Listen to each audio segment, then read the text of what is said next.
Bonjour et bienvenue pour une nouvelle affaire criminelle. Nous sommes en Italie au début des années 70, une époque politiquement sombre et instable. Comme toutes les autres villes italiennes, Florence n'échappe pas au déferlement de violence qui secoue le pays. En cette période d'ébullition, un mystérieux tueur en série viendra marquer l'un des épisodes les plus sanglants de l'histoire urbaine italienne. Une série de massacres inexpliqués avec pour cible des couples isolés durant les soirs de pleine lune. Les cadavres sont toujours retrouvés atrocement mutilés, criblés de balles, poignardés ou empalés. L'assassin, lui, est introuvable, insaisissable. Celui qu'on surnommera plus tard le monstre de Florence donnera du fil à retordre aux carabinieri et aux policiers, brouillant soigneusement les pistes, déstabilisant l'enquête, narguant la justice, envoyant des lettres et des colis anonymes. L'enquête comptera des milliers d'interrogatoires, près de 5000 pages de dossiers, plusieurs arrestations, des méga-procès aux allures de cirque relayés par les caméras de télévision, faisant du monstre de Florence une affaire criminelle des plus étranges et des plus effrayantes qui ait jamais existé.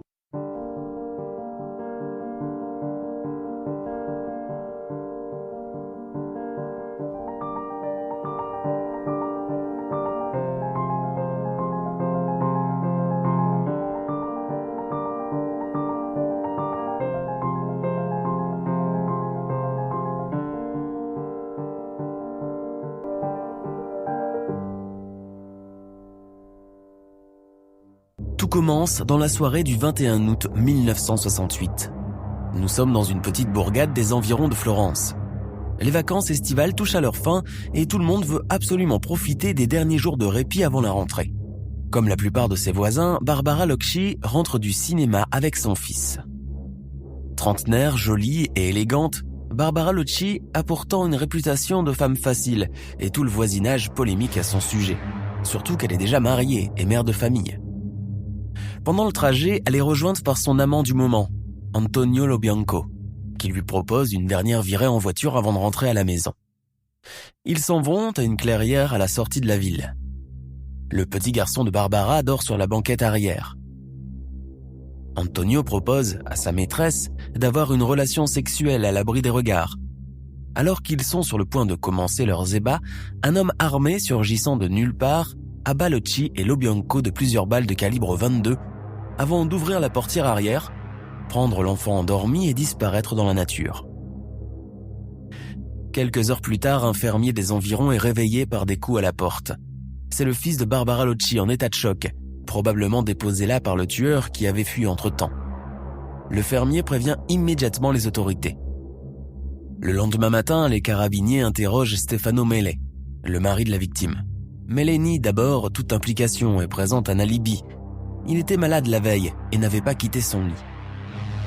Des amis étaient même venus le voir, des petits gangsters sardes, les frères Salvatore, Francesco et Giovanni Vinci. Stefano Mele se confie alors à la police et leur raconte les nombreuses infidélités de sa femme à la réputation de cocu qu'elle lui avait faite dans le quartier. Il soupçonne qu'elle l'ait même trompé avec les frères Vinci et que, si ça se trouve, les trois hommes se seraient vengés d'elle par motif de jalousie. Dans tous les cas, il se revendique innocent et accuse du meurtre toutes les connaissances masculines de son épouse. Mais 2 jours plus tard, Stefano Mele se rétracte et avoue le double assassinat de son épouse et de son amant. Il avait suivi le couple et s'était tapis dans les bois avant de les tuer durant leurs ébats. Il est condamné à 14 ans de réclusion criminelle. Cela pouvait s'arrêter là, mais 6 ans plus tard, une affaire similaire se reproduit à Borgo San Lorenzo dans la province florentine. Stefania Pittini et Pasquale Gentilcore, âgés de 18 et 21 ans respectivement, étaient à bord de leur voiture quand le meurtrier les a surpris en train de s'embrasser. Ils sont abattus à coups de calibre 22. L'assassin poussera la cruauté jusqu'à introduire un couteau dans le vagin de Stefania et la suspendre toute nue à un arbre. Les 2 victimes sont retrouvées en état de décomposition 48 heures plus tard. 3 paysans, Bruno Mocali, un guérisseur de 53 ans, et ses voisins Giuseppe Francini et Guido Giovannini, qui traînaient dans les environs le soir des meurtres, sont alors suspectés par la police. Mais par manque de preuves, ils sont relâchés et l'enquête suspendue. Les choses semblent s'être calmées jusqu'en 1981, où les massacres reprennent en suivant la même chronologie et mode d'emploi. Carmela Nuccio et son fiancé Giovanni Foggi sont retrouvés morts à bord d'une Fiat 123 à la sortie de la ville dans la nuit du 6 juin 1981. Giovanni Foggi a été décapité tandis que Carmela Nuccio a été traînée hors de la voiture toute nue. Son vagin a été décollé à l'aide d'un rasoir. Le couple avait reçu auparavant 7 balles de calibre 22 avec un pistolet de marque Beretta. La police suspecte alors un homme, Enzo Spalletti, qui est immédiatement incarcéré.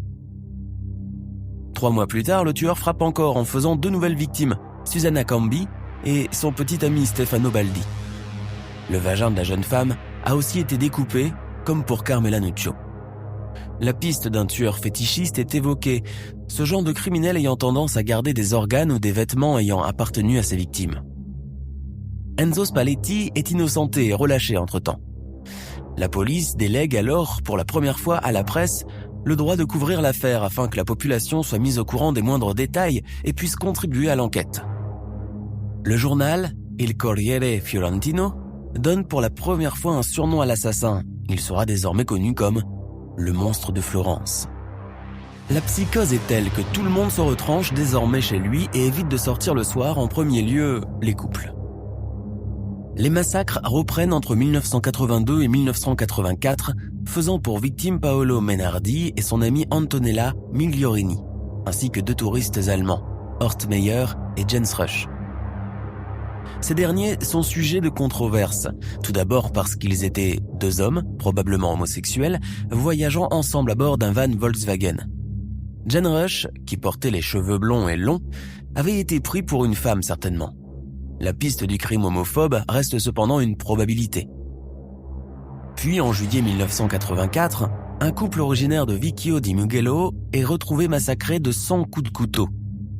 Les meurtres mystérieux du monstre de Florence sont désormais considérés comme une affaire nationale, et l'assassinat de 2 vacanciers français contribuera à faire connaître l'affaire de l'autre côté des Alpes. En effet, le 8 septembre 1985, Jean-Michel Kraveshvili et son ami Nadine Morio sont retrouvés morts à Skopetti, alors qu'ils campaient. Le tueur les avait surpris dans leur sommeil. Nadine Morio est poignardée à plusieurs reprises, tandis que son compagnon est blessé avec un pistolet. Rassemblant ses dernières forces, Kraveshvili s'est enfui dans la forêt. Malheureusement, il est rattrapé par son assassin qui l'achève. Quelques jours plus tard, la magistrate Silvia Della Monica reçoit un colis anonyme contenant un morceau du sein de Nadine Morio et une lettre de revendication du meurtre. L'État italien prend alors une mesure d'urgence en créant une unité de police spéciale appelée Squadra Antimostro, qui sera chargée de capturer le tueur. Il faudra attendre le début des années 90 pour que la police mette enfin la main sur un suspect crédible. Pietro Pacciani, paysan de 68 ans, a été dénoncé par le biais d'un courrier anonyme dans lequel tous les meurtres perpétrés jusqu'ici lui sont attribués. Pietro Pacciani est ouvrier agricole. C'est un petit homme rondelé, souffrant de problèmes cardiaques, marié et père de 2 filles. Les carabiniers l'arrêtent à son domicile. Durant son interrogatoire, ils apprennent qu'il avait déjà fait de la prison en 1951 pour homicide volontaire. Pacciani avait tué l'amant de sa fiancée d'alors en le poignardant de 19 coups de couteau. Puis en 1987, il a été incarcéré pour violence conjugale et attouchement sexuel sur ses filles. Sa maison est perquisitionnée pour des fouilles et la police trouve des douilles de pistolet Beretta enterrées dans son jardin. Pacciani est arrêté en 1993 et transféré devant la justice. Il ne cessera de clamer son innocence en pleurnichant, brandissant un crucifix, prenant le public à témoin et en insultant le jury. 2 de ses compagnons de beuverie, Mario Vanni et Giancarlo Lotti, font aussi partie des suspects mais assistent libres aux audiences. Les 2 hommes âgés, arrivant au tribunal, souvent ivres, ont des propos incohérents, s'expriment en dialecte et font mine de s'endormir quand on leur pose des questions. Durant ce procès à grand spectacle, retransmis par les chaînes de télévision nationales, l'Italie tout entière découvre le visage du prétendu monstre et de ses complices. 3 misérables sexagénaires à la limite de la débilité et presque illettrés. Si les avocats de Pacciani assurent qu'il aurait été dans l'incapacité physique de commettre de tels meurtres, vu son poids, son âge et ses problèmes de santé, Vanni et Lotti s'insurgent, en disant que tous les 3 avaient participé à des messes noires où avaient lieu des sacrifices humains. Du côté des magistrats, 2 camps se créent. D'un côté, le juge Rotella et la police, qui sont convaincus de l'innocence de Pacciani, et de l'autre le procureur Mignini qui est persuadé de sa culpabilité. La maison de Pacciani est fouillée une seconde fois en partant de l'hypothèse des messes noires. La police tombe sur un étrange objet représentant un centaure à 7 croix qui, dans la croyance occulte, symbolise 7 sacrifices humains. En l'occurrence, les 7 meurtres. Malgré le manque de preuves crédibles, la justice condamne Pietro Pacciani à la réclusion criminelle à perpétuité. Ses avocats font appel de la décision de justice et Pacciani est finalement libéré le 13 février 1996. Un dénouement largement contesté par l'opinion publique. Entre-temps, Mario Vanni et Giancarlo Lotti sont à leur tour incarcérés et condamnés à de lourdes peines pour leur implication dans 5 des meurtres. Les 2 vieillards, toujours aussi incohérents et à la limite de leur sénilité, se seraient accusés eux-mêmes.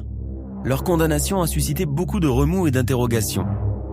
Que ce soit Pacciani ou ses compères, tous les 3 auraient été incapables de commettre tel carnage durant toutes ces années, sans être jamais surpris et sans laisser de traces. La justice aurait rendu sa décision d'une manière aussi expéditive en choisissant 3 boucs émissaires complètement à côté de la plaque. Giancarlo Lotti a été libéré en 2002 et Mario Lotti en 2004. Les 2 hommes sont décédés depuis, précédés par Pacciani en 1998. Le début des années 2000 marquera la fin du cycle meurtrier et ce, même si la justice et l'opinion publique restent persuadés que l'assassin est toujours quelque part en cavale.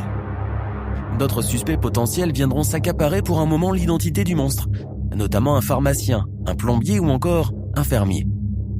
Tous seront relâchés par manque de preuves tangibles. La personnalité du meurtrier a été longuement étudiée par des psychologues italiens et américains qui attestent qu'il serait collectionneur, fétichiste issu de la haute société florentine, possiblement chirurgien à cause de la précision professionnelle avec laquelle il avait amputé les organes de certaines victimes. Pervers sexuel, non, puisque aucune des femmes victimes n'a été violée. Voyeur, oui, car il prenait soin de les dénuder. Le monstre de Florence reste l'un des épisodes les plus longs et les plus sombres que l'Italie ait jamais vécu, une affaire criminelle à l'image de son époque, tourmentée, taiseuse et violente. Beaucoup de livres, de reportages et de films lui seront consacrés et contribueront à le faire connaître à l'échelle mondiale. Nous sommes à la fin de notre émission du jour. N'hésitez pas à écouter les autres émissions du podcast et à prendre 5 secondes pour nous laisser un 5 étoiles sur iTunes. C'est vraiment très important pour nous. Vous pouvez aussi vous abonner pour ne pas rater les prochains épisodes et nous suivre sur Facebook pour nous en proposer de nouveaux. Merci et à bientôt.